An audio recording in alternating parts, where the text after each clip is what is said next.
This podcast is sponsored by BPIExamPrep.com, the most affordable and effective way to make sure you ace any BPI certification exam. More at BPIExamPrep.com. Enjoy. Welcome to the Building Performance Podcast from Green Dream Group in Chicago. I'm Corbett Lunsford. Today we're talking about trends in high-performance building with a team of two. Adam Cohen, who is from Structures Design Build, which is out of Virginia. Adam, thank you so much for being here. Love to be here. And with Dan Whitmore of Hammer in Hand, which is a general contractor out of the Pacific Northwest. Dan, thanks for being here. Delighted to be here, too. Awesome. So you guys are specialists in not just talking about or training people on high-performance building, but you actually build them in real life. Can you just... You obviously used to build normal houses, like some of our listeners. What was the transition like for you? What was the transition like? It was a great challenge. It was fun. It was... Luckily, I did it on my own place, so I could learn on my own mistakes on my own dime. And I didn't living with those still? I am living with those mistakes. I learned from them significantly, and it moved on. It didn't. I didn't start from, code built and go to passive house. There were some steps in the middle, and I had been doing better and better buildings, but they still hadn't been performing how I wanted to, and so I found passive house, and I was like, "That's what I want to do." And, I've been for 30 years doing things on the edge, off-grid, what I call healthy homes with no glues or chemicals. 30 years ago, we were building, houses that had, passive solar composting toilets and solar thermal systems and 4 55-watt Arco solar panels and VW batteries. And, I thought this is the way the entire world would build, but it didn't actually come true. And so, I've been doing weird buildings, quote, for many, many years. I did have one stint in the early 80s of doing some, what I call, were highly insulative houses. And I also went back after a couple of years and had to fix my mistakes, where I just didn't understand the building physics and kind of gave up on super insulation because I realized that it was beyond my ability to understand.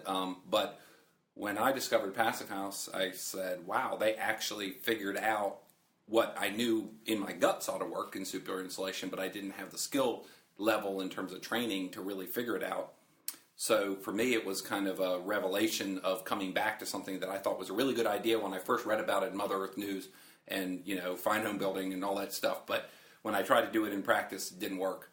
So when I discovered Passive House again, I was like, wow, they really figured it out. This time I'm going to give it a try, but this time I'm going to follow their lead, and it's worked out really well. Mm-hmm. Now, you guys are both, you mentioned Passive House, you're specialists in Passive House, and in fact, you guys teach the Passive House builder training. What exactly, first of all, who is your market for coming to the training? Who is particularly poised for becoming a Passive House builder, and what is the training like? How intensive is it? So the training, when we were looking at a major missing piece in the Passive House community.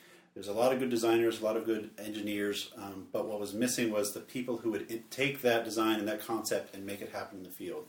And then there's a lot of great tradespeople out there who can learn the different tasks, but we felt that the person who is crafting the whole project in the field needed a certain level of training and information.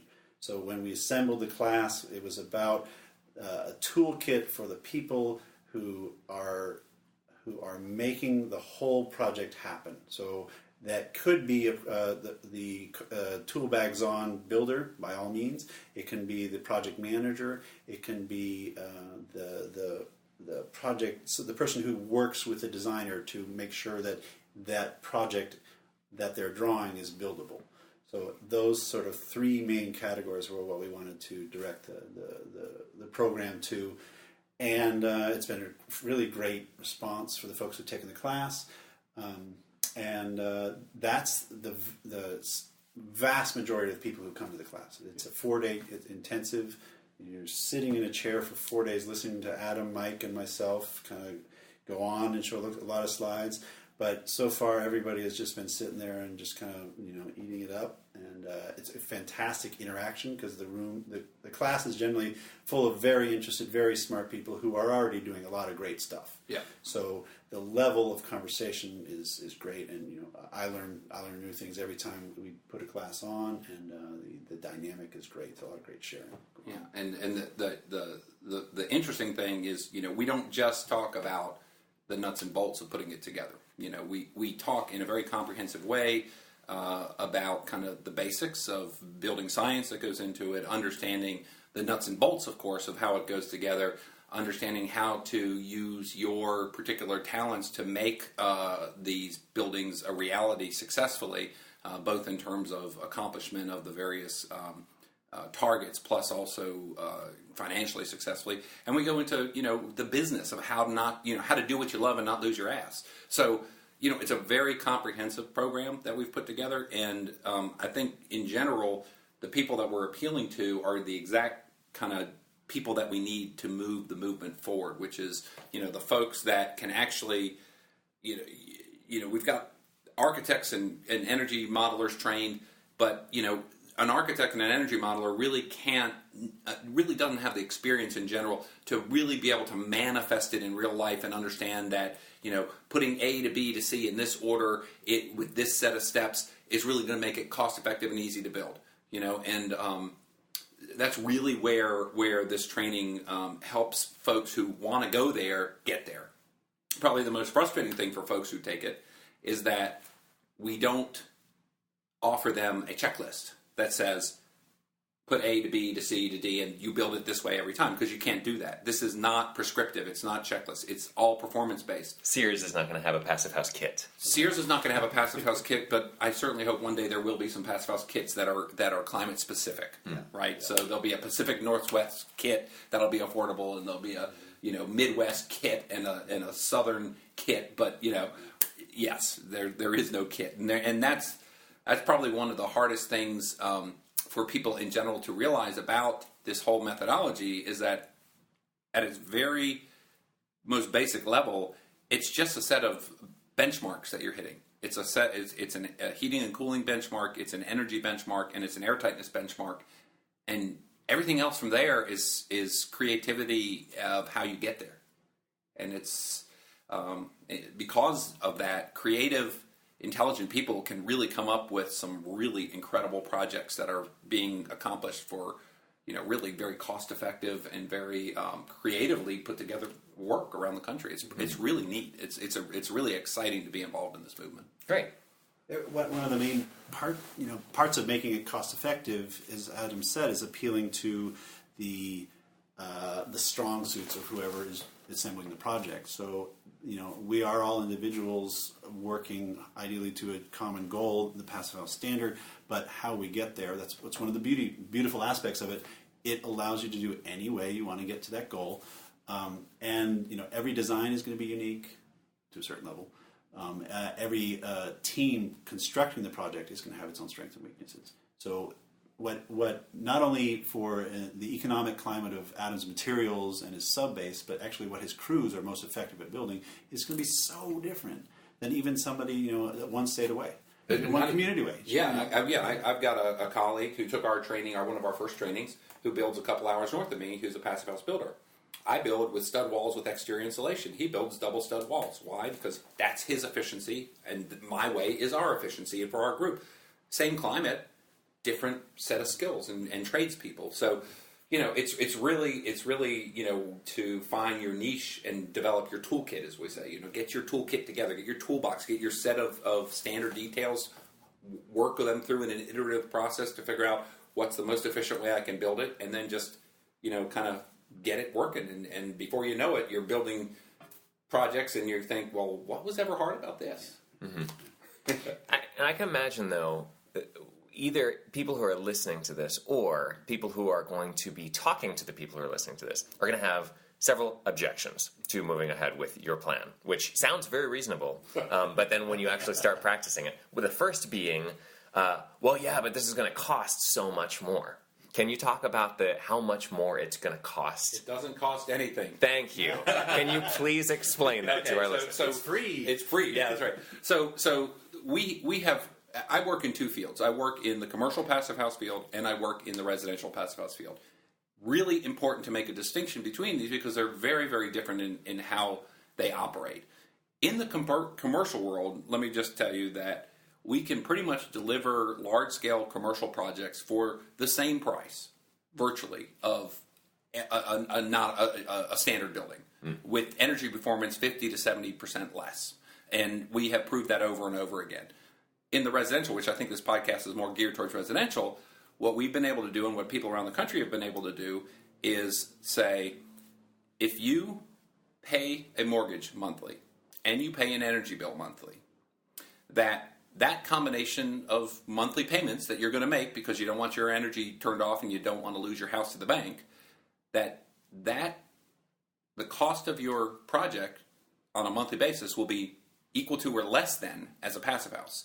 But the difference is, rather than putting money into electrons that are gone, used, and they go to the power company and the electrons are gone as soon as you use them, you're putting money towards your principal in terms of your mortgage. So you're putting money in your own pocket on the same monthly basis. So as far as does it cost any more? Yes, there's a little premium for residential projects because they're smaller scale and the skin to volume ratios aren't as nice and there's not as much interior heat gain. There's all kinds of things that make residential projects a little less efficient to build.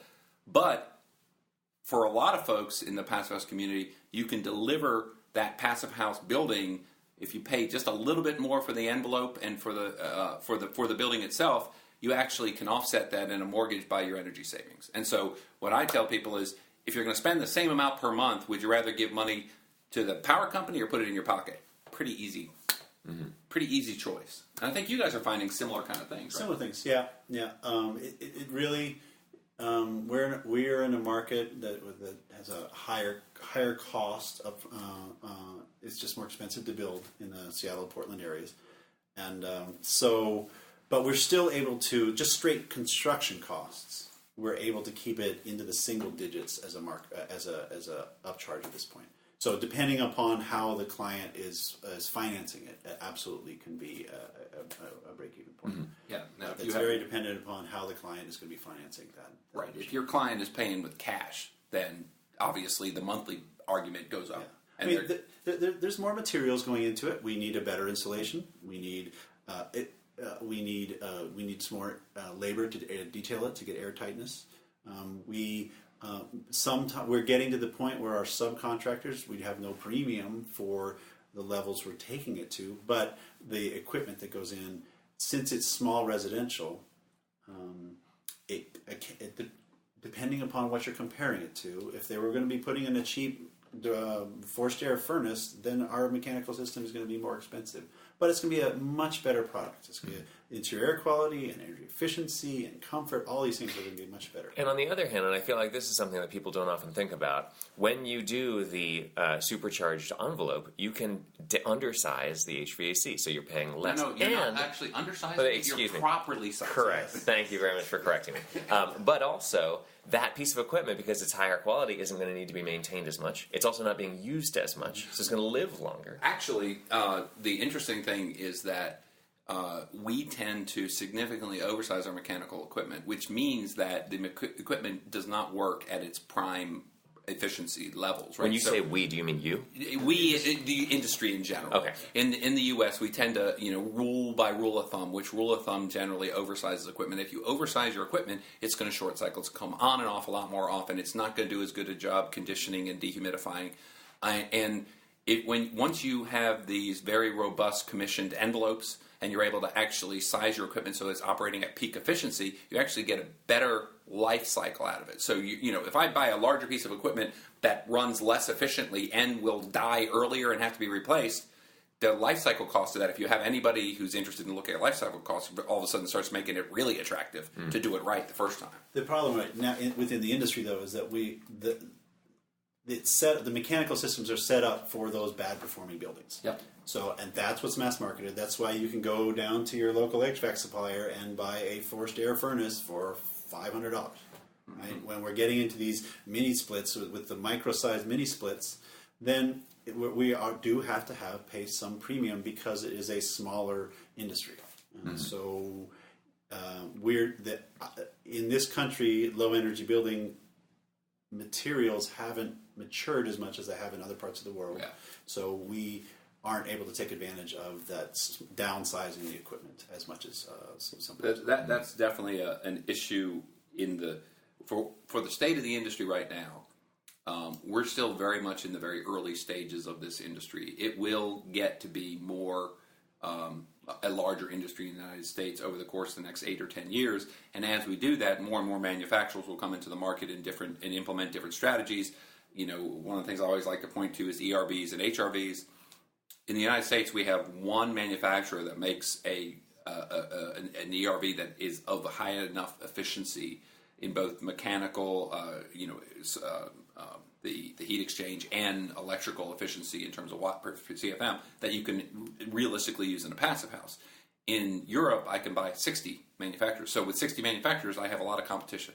So, as we get systems in place, as we get more market share, the marginal cost for these kind of quote boutique systems that are happening now will come down lower and lower. So when Dan and I started, buying passive house windows was a huge, daunting task. At this point, now here 4 years later, we can go out and buy passive house windows for a very small premium. In fact, if we're comparing passive house performing windows that we have to import, we can actually buy those equal to or less than a high-end American-made window that's dual glazed.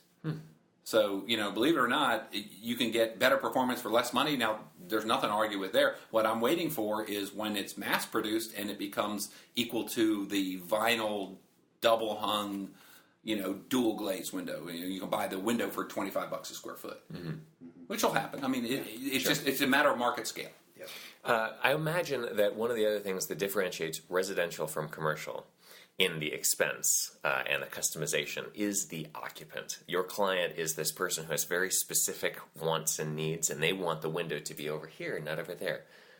How do you start to interact with this person who is going to have this relationship with the house that you don't necessarily sanction as they move forward? I don't think that's. I think that's a misperception. Yeah, at this point, the conversation I like to have with folks is that passive building has an energy threshold, and almost any configuration can meet that standard. It's how hard you have to work to get there. Yeah. So if somebody really, there was a project I was helping just conceptually on, and it has a beautiful view to the northwest. Yeah. Beautiful water view. It's just spectacular. It's going to overheat in the summer, and it's going to lose a lot of energy in the winter and not get any solar gain. But, there's no way anybody would build a house that is looking at the neighbors to the southeast on this project. It is this beautiful view over Puget Sound looking to it. And so it just means the envelope has to be better. It's purely a matter of performance. And so the conversation with them is like, yeah, we can get there. It is just going to be, we can meet your desired energy performance and your desired architectural style. It will be a lot harder if you make these decisions, but if that's where you want to go, we can get there. Mm-hmm. So there are some situations where it is essentially financially insurmountable. That said, Thorsten is building in Fairbanks, Alaska. He's building net zero buildings in Fairbanks, Alaska. If he can do it up there, then I can do it anywhere in the Puget Sound region. Thorsten is? Thorsten Schlupp. Thorsten Schlupp. He's a builder. It sounds like both of your heroes. He's a hero. He's a passive house hero. He built some net zero passive houses in Fairbanks, Alaska. Amazing person with just some truly incredible visionary kind of techniques. For those of you out there listening who have never discovered the Cold Climate Research Center in Fairbanks, go Cold Climate Housing Research Center. Housing Research Center. Cold Climate Housing Research Center. They have an amazing website. I've been a fan of it for a long time. And the first time I met Thorsten, I had read stuff from there. I read all about their remote wall system, which is a really cool exterior insulation system. And I remember reading, I didn't know the name Thorsten Schlupp. I read it, and it always was a weird-looking name. I didn't know anything about it. The first time I met him, I met him at a conference, and he said, I'm Adam. I said, what's your name? I'm Thorsten Schlupp. I said, the Thorsten Schlupp? Like from Fairbanks? He goes, oh, yeah. And he had no idea that he had a fan following. Wow. I guess he doesn't hear from people. And he's really relaxed and he's really mellow. He's amazing. He's fun. He's a Cool. fun character. So the other, aside from the cost, the idea that I'm going to get sued when my building goes bad because I don't know exactly what's going to happen with this thing. This is something new that people haven't ever done before. Mm-hmm. What do you say to that? So, very, very, very few things that are going into any passive buildings have never been done before. So on that level, we've got a lot of great experience. You've just got to do the research. That said, many things that are being done in passive buildings have been done wrong, and people have gotten sued about. So we just need to do them right. So there's experience out there. We have to be informed, very well-informed builders, designers, implementers, and it's really essential to understand what we're doing differently in these buildings. So we've been pumping a lot of energy into our buildings over the past number of decades. Through our mechanical systems. And that has been, we've been cooling and heating them and dehumidifying them and humidifying them for occupant needs, but that has also met the needs of the buildings to heal the buildings to potential moisture failures. Moisture failures are outside of hurricanes and earthquakes. Moisture failures are what cause building degradation and the resultant lawsuits.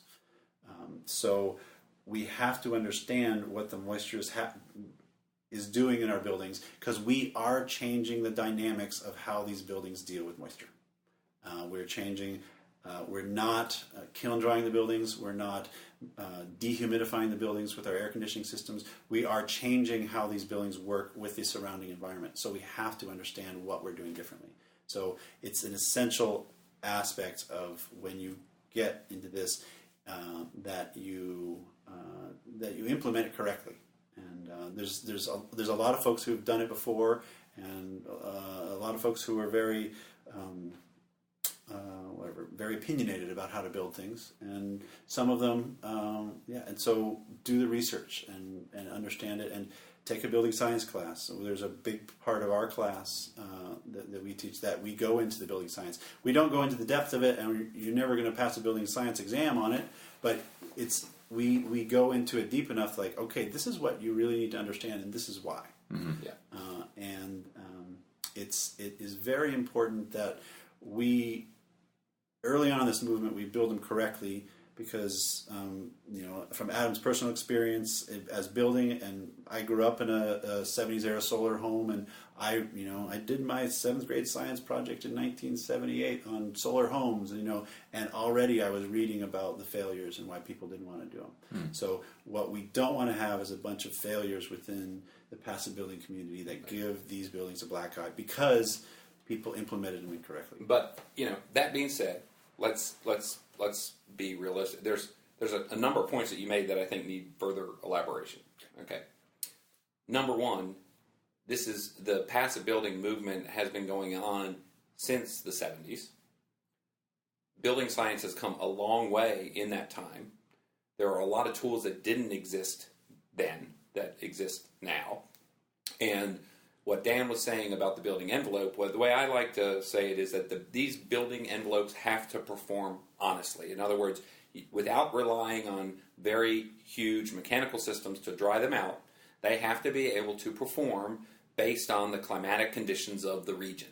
And so there are tools that we use to analyze dynamically how these building assemblies will perform over time, and we're talking years, in finite element analysis simulations, so that we're able to define the expected performance of these buildings over time. Number one, it's really important to understand that is not a process that has to be repeated on every building. I build in mid-Atlantic, mixed humid climate.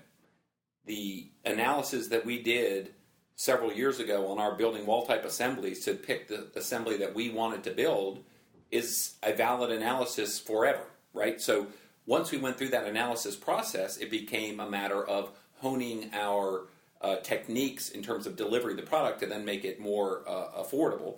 But we didn't have to then repeat the analysis because my toolbox has been set. So that's kind of one, I think, important piece of that equation. The other thing is that there are going to be failures. There are, part of moving something forward is trying to push the envelope. And if you're not failing, you're not pushing, right? So, the failures can be related to occupant behavior. It can be related to inadequate building oversight. It could be related to mistakes in design. I mean, these kind of things happen in all different forms of building, in all different types of building, and not just in passive houses. So while we all strive to try our best to, show people what to do and how to do it, there's no way that we can expect that there will not be issues over time.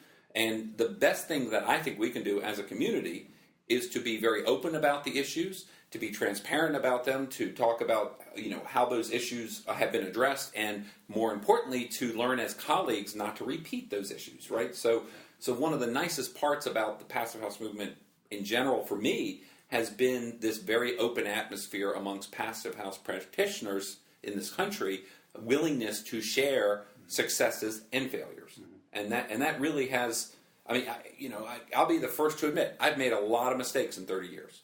Okay, I fixed a lot of mistakes. In fact, in our company, I always joke with my guys and say, we're builders. We fix mistakes that we make, right? That's our job, is to fix what we break. Yeah. But it's only a sort of a joke. Yeah. That said, the skill with building gets better and better the more experience you have. Yep. So you can recognize the mistakes early on. Absolutely. So I think that's what we need to be able to recognize when we potentially are making a mistake early on in the series, within as the building is being built, rather than having to wait 4 years, 5 years for the feedback from the client when we get vertical mulch. So that, I think, is justifiably why a lot of people are concerned about jumping into their first project, is because they are doing something where they don't necessarily see where their potential mistakes could be. Right. 2x6 standard construction, I know where to look for all the mistakes. No, most of the mistakes. I'm not going to say all, because I still make mistakes in that too. But being able to recognize where to look, when to look, and how it is going to appear early on, so you can keep it from becoming a catastrophic mistake, is an essential thing that we are all still learning. Well, and just to that point, back to the builder training that we've written and we teach, the idea is that, when Dan and I were early adopters of Passive House in the U.S., our learning curve was very steep because nobody really had done it. We were building the first public school in the country that was a Passive House. Nobody could answer questions, because nobody had done it. And so, we had a very steep learning curve as a community.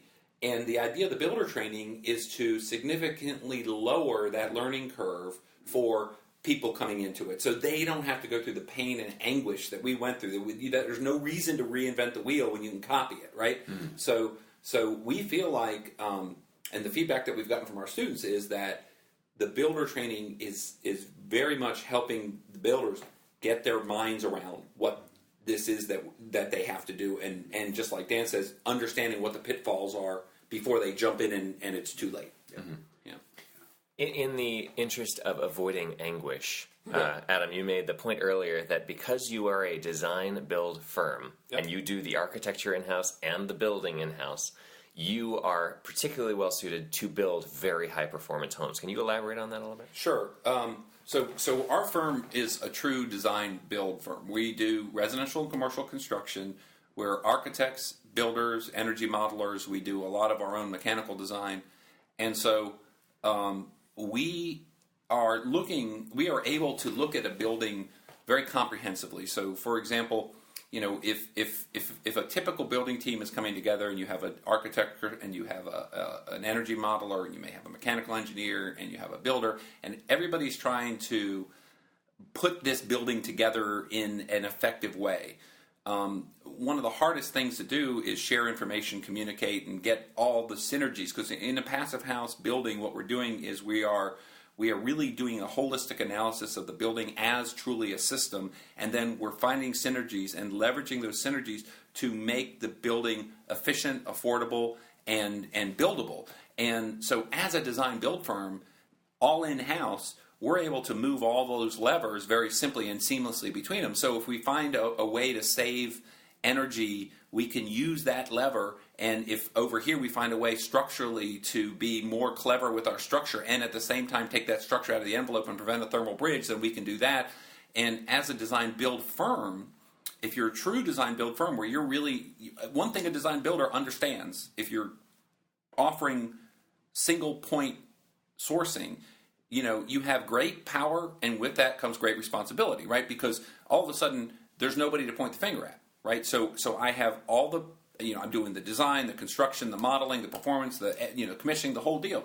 So with that kind of exposure, that kind of liability, I also have the ability to then really craft this building to the most efficient way. So as a design build firm, if you're already doing that and you're already comfortable taking on that level of responsibility, then if you want to move into a passive house or very high performance building, you're actually set up really well because you're already taking complete responsibility, and this is just a slight more step to be able to then understand how to kind of grasp all these levers at the same time and really make it work. And a lot of folks that don't work in the design, the true design build method are kind of risk averse. They would rather spread the liability around, and quite frankly, that's a big issue in this country. Liability is a big issue, and if you're risk averse and you want to spread liability, it means you don't want to make too many decisions, right? So, or if you do want to make a decision, you want to have somebody else to point to if it's wrong. So, if there are any people out there that do design build and are interested in this, I would say, the most success at delivering affordable, effective passive houses around the country is right now being delivered by people that have true design build. Dan? He's going to disagree. As a general contractor, do you like being able to? So I also, my first passive house was my own project, so I was all of those hats. And on that learning curve, it was fantastic for my own edification. As a builder, though, I really like the design community. I like the potential. We have a fantastic design community up in Seattle and Portland, and there's a lot of fantastic ideas. And I really like working with them and depending upon them and utilizing people whose whole job is to craft really fantastic spaces. It's really absolutely difficult if somebody brings you a set of plans fully specified and fully built out and says, okay, take this and make this a passive house. That's really hard. It's possible. They're asking you to redesign it. Yeah, basically, okay. Take a sweater, make this thing work somehow, but I don't want you to change a single window, a single door. You can change the performance of any particular element of it, but you can't change any of the specifics, how it looks, how it feels. That's really hard. So what we like to do is get in early. So collaborate in a design build situation where there is a designer or architect and us there helping inform them from the beginning. That synergistically that has worked well for us. So it's absolutely having the control, and I understand that it can go really well that way. But I don't want to limit anybody saying, okay, you have to be a design build, because it is absolutely possible to do other ways. The earlier that the person who is going to be implementing the design in the field can be there and inform the conversation of how the thing needs to get built, the better it has generally gone. And I didn't mean to come across saying that this can only be done as a design build. I was just saying that's a particularly effective way of delivering it. One of the things that we teach in our builder classes is that as a GC, there are certain things that you can be responsible for, that you can contractually say, I will do. And there are certain things that you cannot be contractually responsible for doing. And as a builder, you need to understand where your liabilities are, where your scope is, and to be able to guide the project to a successful conclusion. There are certain areas where you should not bend, right? So if I'm a successful passive house builder like Dan, who's a GC, and I've got a toolkit of details that works really well for me, and an architect comes along with details that I don't think are as robust as my details, then quite likely I'm going to tell them, or the advice to Dan would be, don't vary from your toolkit. You know, if you have better detail. Now, if the architect is brilliant and they come up with a concept for a new detail that you think you'd love to try, and yes, that might be better, and maybe I want to add that to my toolkit, then by all means, go for it. But if they're giving you kind of goofy, you know, half thought out, really things that you're not comfortable with, don't do it. Yeah, be opinionated. Be an opinionated builder, absolutely. Because we're the ones, you know, it's really easy to draw a lot of really elaborate things on paper, and then, you know, somehow getting that and turning that two-dimensional or even a three-dimensional CAD drawing into the origami in the field, that can be really hard.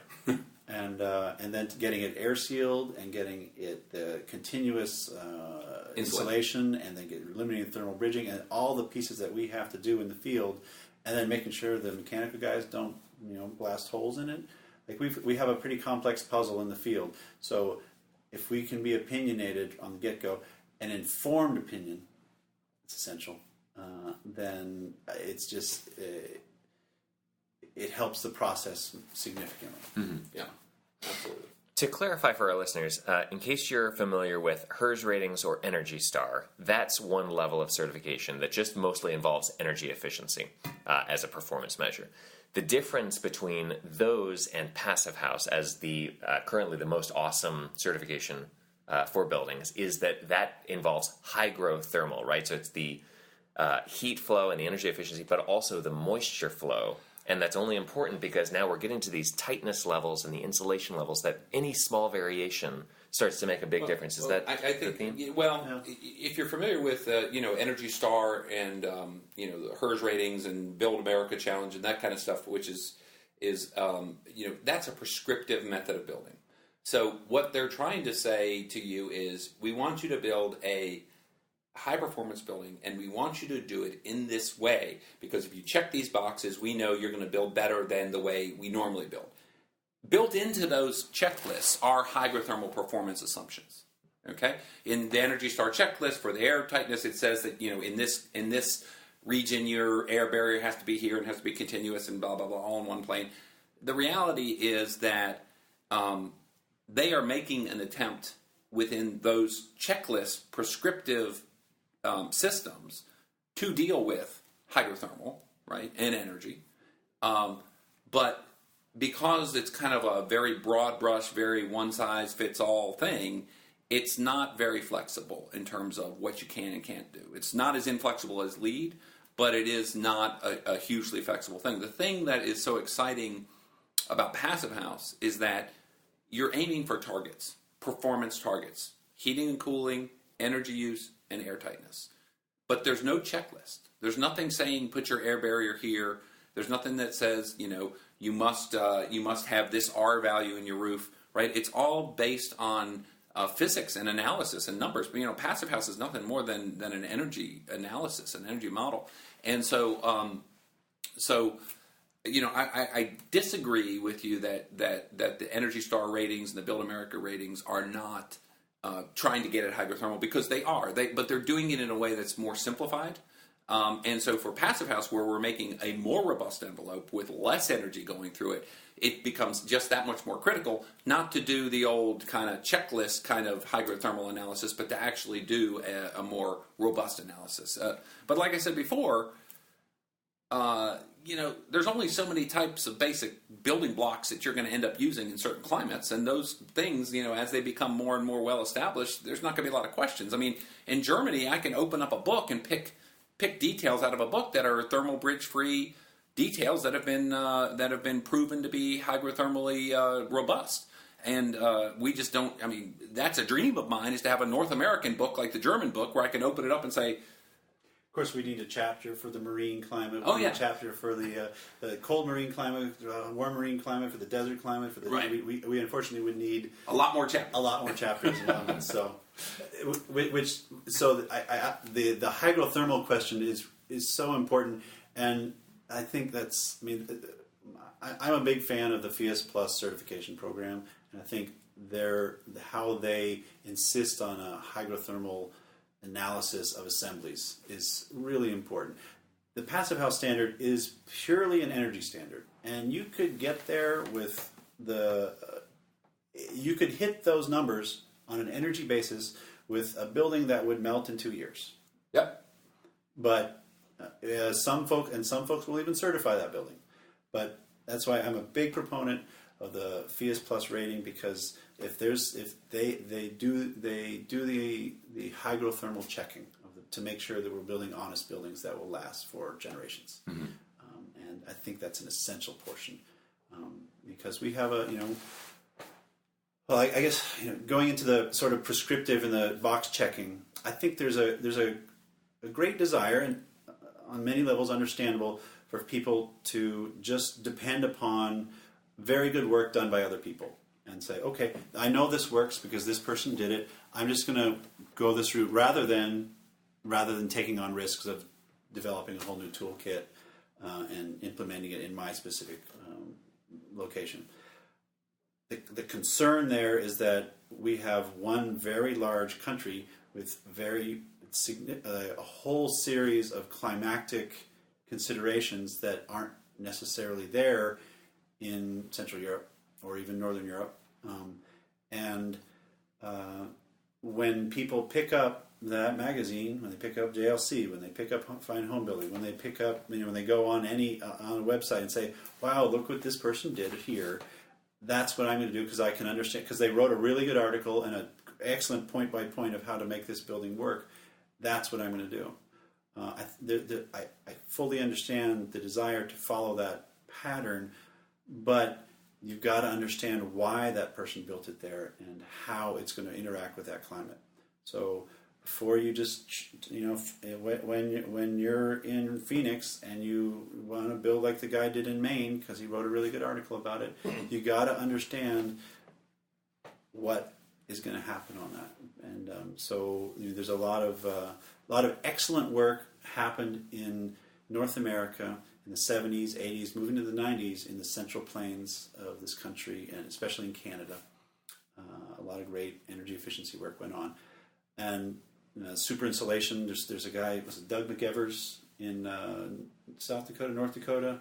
He's been building super insulated buildings out in the high plains for 30 years. And he's still building them. He's been doing great work out there, and he has an excellent toolkit. And he uses a double stud wall, and he's been able to make it function. And a lot of people have kind of followed that pattern over the past decades, and want to build a double stud wall because they understand it and it makes sense, and it has a proven track record in some climates. The double stud wall can be a very effective way to get a super insulated envelope. It can also be a very dangerous envelope for very specific hydrothermal reasons. So we can't just approach these buildings in a prescriptive way, looking at what other people have done and using their check boxes that they created for us. Excellent. Dan Whitmore, Adam Cohen, thank you so much for being on the show. Thank you. It's been a pleasure. You've been listening to the Building Performance Podcast from Green Dream Group in Chicago. I'm Corbett Lunsford. Tune in next time.